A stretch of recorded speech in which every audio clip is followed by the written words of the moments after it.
Grammar ഇല്ലാതെ English സംസാരിക്കാൻ നിങ്ങൾ തയ്യാറാണോ? ആണെങ്കിൽ പിന്നെ ഒന്നും ചിന്തിക്കേണ്ട മക്കളെ, ഇതാണ് നിങ്ങൾക്ക് പറ്റിയ ഏറ്റവും നല്ലൊരു പ്ലാറ്റ്ഫോം. നമ്മൾ ഒരു 30 ദിവസത്തെ ചലഞ്ചിങ് കോഴ്സ് ചെയ്യാൻ പോവുകയാണ്. 30 ദിവസം നിങ്ങൾ എൻ്റെ കൂടെ ഒരു 30 ദിവസം ചിലവഴിക്കാൻ തയ്യാറാണെങ്കിൽ I guarantee you can speak English fluently in 30 days.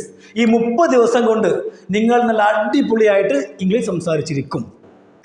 ഇപ്പോൾ നിങ്ങൾ ഈ ഒരു സ്ക്രീനിൽ ഒരു കോഫി കാണും അല്ലേ? ഒരു കോഫി കാണുന്നുണ്ട്.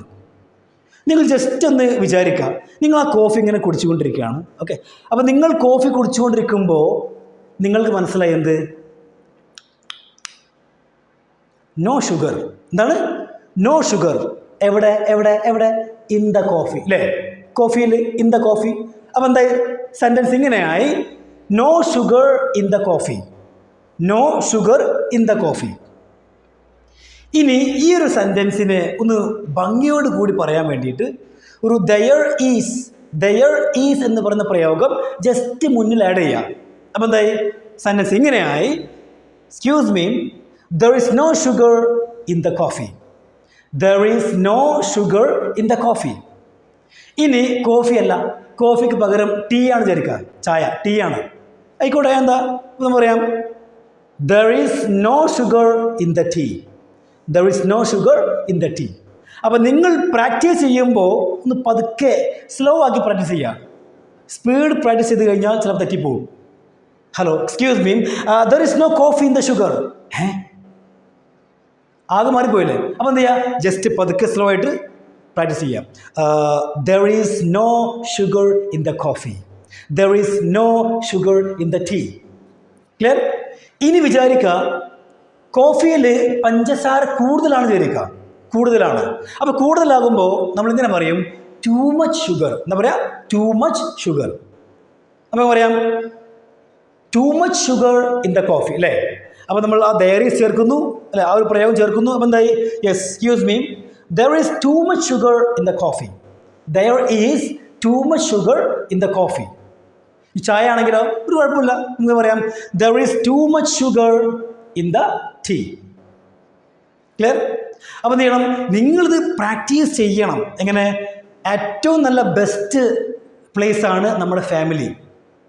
വൈഫ് ആരെങ്കിലും ആയിക്കോട്ടെ നിങ്ങൾക്ക് ചായ തരുമ്പോൾ അല്ലെങ്കിൽ കോഫി തരുമ്പോൾ ജസ്റ്റ് ഒന്ന് പറഞ്ഞാൽ മതി. ഒരു പ്രാക്ടീസിങ്ങിന് വേണ്ടി ജസ്റ്റ് ഒന്ന് പറയാം, ചായ തരുന്നു, പഞ്ചസാര ഓക്കെയാണ്, എല്ലാം ഓക്കെയാണ്, എന്നാലും പറയാം എന്താ പറയാ? Yes, there is no sugar in the tea. അല്ലെങ്കിൽ there is too much sugar in the tea എന്ന് പറയാം. സിമ്പിൾ അല്ലേ? അത്രേ ഉള്ളൂ. ഇനി അടുത്ത് നോക്കാം. അടുത്തതാണ് ഈ സ്ക്രീനിൽ നിങ്ങൾ കാണുന്നു എന്ത് അല്ലേ? കറി കാണുന്നു. നമ്മളിങ്ങനെ ഭക്ഷണം കഴിക്കാനിരിക്കുകയാണ്. ഭക്ഷണം കഴിക്കുമ്പോൾ നമുക്ക് മനസ്സിലായി കറിയിൽ എന്താണ്? ഉപ്പ് ഇല്ല. കറിയിൽ ഉപ്പില്ല. അപ്പോൾ നമുക്ക് അങ്ങനെ പറയാറുണ്ട് no salt in the curry അല്ലേ? No salt in the curry. അപ്പോൾ നമ്മൾ there is എന്ന് പറയുന്ന പ്രയോഗം ആദ്യം ചേർക്കുന്നു. അപ്പോൾ എന്തായി? Excuse me, there is no salt in the curry. There is no salt in the curry. ഇനി ഉപ്പ് കൂടുതലാണെങ്കിൽ ടു മച്ച് സോൾട്ട് എന്ന് പറയാം. Too much salt. അപ്പോൾ എന്തായി? Excuse me, there is too much salt in the curry. There is too much salt in the curry. ഇനി നമുക്ക് അടുത്തൊരു ഉദാഹരണം നോക്കാം. അടുത്ത ഉദാഹരണമാണ്, നമ്മളിങ്ങനെ കുളിക്കാനിരിക്കുകയാണ്. അപ്പോൾ കുളിക്കാനിരിക്കുമ്പോൾ നമുക്ക് മനസ്സിലായി എന്ത്? ടാങ്കിയിൽ വെള്ളമില്ല. അപ്പോൾ എങ്ങനെ പറയാം?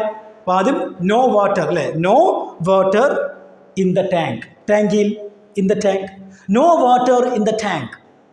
അപ്പോൾ നമ്മൾ ആ there is എന്ന് പറയുന്ന പ്രയോഗം ചേർക്കുന്നു. അപ്പോൾ എന്തായി? there is no water in the tank. There is no water in the tank. ഇനി അടുത്തൊരു ഉദാഹരണമാണ്, നിങ്ങളുടെ ഫ്രണ്ട് നിങ്ങളോടൊരു 2000 രൂപ കടം ചോദിക്കുകയാണ്. എടാ, നിൻ്റെ കയ്യിൽ 2000 രൂപ എടുക്കാണ്ടാവും. 2000 രൂപ അക്കൗണ്ടിലുണ്ടോ? അക്കൗണ്ടിൽ 2000 രൂപ ഉണ്ടോ? അപ്പോൾ നിങ്ങൾ പറയണത് എൻ്റെ അക്കൗണ്ടിൽ പൈസ ഇല്ലല്ലോ, എൻ്റെ അക്കൗണ്ടിൽ മണി ഇല്ല എന്ന് പറയണം. എന്ന് പറയാം നോ മണി അല്ലേ? No money. എവിടെ? In my account. എന്തായി? No money in my account. അപ്പോൾ ആ ഒരു സെൻറ്റൻസ് മുഴുവനാക്കാൻ വേണ്ടിയിട്ട് ദയർ ഈസ് എന്ന് പറഞ്ഞ പ്രയോഗം ആദ്യം ചേർക്കും. അപ്പോൾ എന്തായി? There is no money in my account. There is no money in my account. ഇനി നിങ്ങൾക്ക് ഇങ്ങനെ പറയണമെന്ന്, എൻ്റെ ഗൂഗിൾ പേ അക്കൗണ്ടിൽ പൈസ ഇല്ല എന്ന് പറയണം. എന്താണ്? എൻ്റെ ഗൂഗിൾ പേ അക്കൗണ്ടിൽ പൈസ ഇല്ല. സിമ്പിളാണ്. എങ്ങനെ? No money in my Google Pay account. അപ്പോൾ ഇതിന് മുന്നേ എന്ത് ചെയ്യുക? ദയർ ഈസ് എന്ന് പറയുന്ന പ്രയോഗം. There is no money in my Google Pay account. There is no money in my Google Pay account. അപ്പോൾ നിങ്ങൾ ഇതൊക്കെ പറയുമ്പോൾ നല്ല പതുക്കെ പറയാൻ പാടുള്ളൂ. കാരണം നമ്മൾ പറയുന്ന വേർഡ്സ് ഉണ്ടല്ലോ, അത് നല്ല ക്ലാരിറ്റി വേണം. അപ്പോൾ ക്ലാരിറ്റി വരണമെങ്കിൽ പേടിക്കാതെ സ്ലോ ആക്കിയിട്ട് സംസാരിക്കാം. എന്താണ്? സ്ലോ ആക്കിയിട്ട് സംസാരിക്കാം. There is no money in my Google Pay account. പെട്ടെന്ന് പറയുമ്പോൾ തെറ്റിപ്പോയി കഴിഞ്ഞാൽ പിന്നെ നിങ്ങൾക്ക് എന്തായി പിന്നീട് ഇംഗ്ലീഷ് സംസാരിക്കാൻ പേടിയായിരിക്കും. ഓക്കെ, ഇനി അടുത്ത ഉദാഹരണം ഞാൻ പറയാണ്. നിങ്ങളുടെ കയ്യിൽ എന്തോ ഉണ്ട്. അപ്പോൾ ഞാൻ ഇങ്ങോട്ട് പറയാണ് സംതിങ് എന്നാണ്. എന്തോ, സംതിങ് ഇൻ യുവർ ഹാൻഡ് എന്നാണ്. Something in your hand. അപ്പോൾ സംതിങ് ഇൻ യുവർ ഹാൻഡ് എന്ന് പറയുന്ന ആ ഒരു സെൻറ്റൻസിന് മുന്നേ ഈ ദർ ഈസ് എന്ന് പറയുന്ന പ്രയോഗം ഉപയോഗിക്കും. എന്തായി? There is something in your hand എന്നാണ്. There is something in your hand. There is something in your hand. There is something in his hand. അവൻ്റെ കയ്യിൽ എന്തോ ഉണ്ട്. ഇനി ഞാൻ നിങ്ങളോട് പറയാണ്, നിങ്ങളുടെ വായിൽ എന്തോ ഉണ്ടല്ലോ എന്ന് പറയാം. Something in your mouth. Something in your mouth. അപ്പം നമ്മൾ അതിന് മുന്നേ ദർ ഈസ് ഉപയോഗിക്കും. എന്തായാലും there is something in your mouth. There is something in your mouth. അടുത്താണ് ഫ്രിഡ്ജിൽ കുറച്ച് പാലുണ്ട്. എന്താണ്? ഫ്രിഡ്ജിൽ കുറച്ച് പാലുണ്ട്. അപ്പോൾ കുറച്ച് പാല് എന്ന് പറയാം സം മിൽക്ക് അല്ലേ? Some milk. എവിടെ? In the fridge. Some milk in the fridge. ആർക്കും പറഞ്ഞൂടെ? Some milk in the fridge. അപ്പോൾ ഈ ഒരു സെൻറ്റൻസിനെ ഇത് മുഴുവനാക്കാൻ വേണ്ടിയിട്ട് നമ്മുടെ ദയർ ഈസിൻ്റെ പ്രയോഗം എന്തായി? There is some milk in the fridge. There is some milk in the fridge. ഇതുപോലെ നമുക്ക് എത്രയും സെൻറ്റൻസുകൾ വളരെ മനോഹരമായിട്ട് പറയാൻ കഴിയും.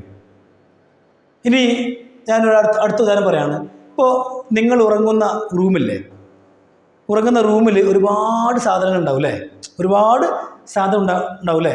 അപ്പോൾ അതിനെക്കുറിച്ചൊക്കെ നമുക്ക് പറയാൻ കഴിയും. ഫോർ എക്സാമ്പിൾ ഇപ്പോൾ ഞാൻ പറയാണ്, എല്ലാവരുടെയും റൂമിലൊരു ഫാൻ എന്തായാലും കാണാൻ കഴിയും അല്ലേ? ഫാൻ. Okay, ceiling fan. അപ്പോൾ നമുക്ക് പറയാം എ ഫാൻ അല്ലേ? A fan in my room. പറഞ്ഞൂടെ? ആർക്കും പറഞ്ഞൂടെ? A fan in my room. A fan in my room. എൻ്റെ റൂമിൽ ഒരു ഫാൻ. അപ്പോൾ ഈ സെൻറ്റൻസിൻ്റെ മുന്നേ നമ്മൾ ആ ഒരു പ്രയോഗം ഇത് ദയർ ഈസ്. അപ്പം എന്തായി? There is a fan in my room. There is a fan in my room. ഇനി ഒരു T V. Okay, T V ഉണ്ട് വിചാരിക്കാം എൻ്റെ റൂമിൽ. അപ്പം പറയാം a T V in my room. Simple അല്ലേ? A T V in my room. അപ്പോൾ നമുക്ക് ആ സെൻറ്റൻസ് ഒന്ന് മുഴുവനാക്കാം. ഇങ്ങനെ there is a T V in my room. There is a T V in my room. എൻ്റെ റൂമിൽ ഒരു ടി വി ഉണ്ട്. ഇന്നത്തെ ക്ലാസ്സിൻ്റെ കംപ്ലീറ്റ് നോട്ട്സുകൾ പേജ് നമ്പർ 97 97ാമത്തെ പേജിൽ അവൈലബിൾ ആണ്. അപ്പോൾ നിങ്ങൾ എന്ത് ചെയ്യുക? ജസ്റ്റ് 97ാമത്തെ പേജ് ഓപ്പൺ ചെയ്യുക. എന്നിട്ട് ആ ഒരു പേജ് ഫുള്ളായിട്ട് വായിക്കണം. കാരണം ഡയറീസിൻ്റെ വളരെ പ്രധാനപ്പെട്ട നമ്മുടെ ഡെയിലി ലൈഫിൽ ഉപയോഗിക്കുന്ന വളരെ പ്രധാനപ്പെട്ട കംപ്ലീറ്റ് സെൻറ്റൻസുകൾ ഒരൊറ്റ പേജിൽ നിങ്ങൾക്ക് കാണാൻ കഴിയും. ഓക്കെ, അപ്പോൾ എന്ത് ചെയ്യുക? ആ പേജ് ഓപ്പൺ ചെയ്യുക 97, എന്നിട്ട് കംപ്ലീറ്റ് വായിക്കാം, പ്രാക്ടീസ് ചെയ്യാം. ഓക്കെ, അതുപോലെ പുതിയ ആളുകൾക്ക് വേണ്ടി പറയാണ്, നമ്മൾ സ്പോക്കൺ ഇംഗ്ലീഷ് ബൂസ്റ്റർ എന്ന പേരിൽ ഒരു ഇ ബുക്ക് ഇറക്കിയിട്ടുണ്ട്. ഇ ബുക്ക് എന്ന് പറഞ്ഞു കഴിഞ്ഞാൽ മൊബൈലിൽ ഓപ്പൺ ചെയ്ത് വായിക്കാൻ കഴിയും. PDF മൊബൈലിൽ നമുക്ക് എപ്പോഴും ഏത് സമയത്തും, അത് എവിടെ ആയിക്കോട്ടെ, ബസ്സിലായിക്കോട്ടെ, കാറിലായിക്കോട്ടെ, ഓട്ടോയിലായിക്കോട്ടെ, ഇനി ഉറങ്ങുമ്പോൾ പോലും നമുക്ക് എന്ത് ചെയ്യാം? ലൈറ്റ് പോലും ഓൺ ചെയ്യാതെ ഇത് ഓൺ ചെയ്തിട്ട് അല്ലെങ്കിൽ ഇത് ഓപ്പൺ ആക്കിയിട്ട് വായിക്കാൻ കഴിയും. അതാണ് ഈ ബുക്കിൻ്റെ പ്രത്യേകത. എവിടെയും വായിക്കാം. PDF എന്ന് പറയാം, PDF. ഓക്കെ, അപ്പോൾ ഈ ഒരു ഇ ബുക്ക്, ഈ ഒരു PDF വെറും 199 199 രൂപയ്ക്ക് അവൈലബിൾ ആണ്. അപ്പോൾ ആവശ്യമുള്ളവർ എന്ത് ചെയ്യുക? താഴെ കാണുന്ന ഈ ഒരു വാട്സപ്പ് നമ്പറിൽ ഹായ് അയക്കുക. എന്നിട്ട് പറയാം, sir I need E book അല്ലെങ്കിൽ ഐ നീഡ് PDF. ഓക്കെ, പിന്നെ ഈ ഒരു ബുക്ക്, ഈ ഒരു ഇ ബുക്കിൽ 275 പേജുകളുണ്ട്. ഓക്കെ, ഈ ബുക്കിൽ സ്പോക്കൺ ഇംഗ്ലീഷ് മാത്രമല്ല, ഇൻ്റർവ്യൂ ടെക്നിക്സ്, അതുപോലെ പബ്ലിക് സ്പീക്കിംഗ് ടെക്നിക്സ് എന്ന് വെച്ചാൽ സാധാരണ ഇൻ്റർവ്യൂവിൽ ചോദിക്കുന്ന ഒരുപാട് ചോദ്യങ്ങളുണ്ട്, അതൊക്കെ ആ ഒരു ബുക്കിലുണ്ട്.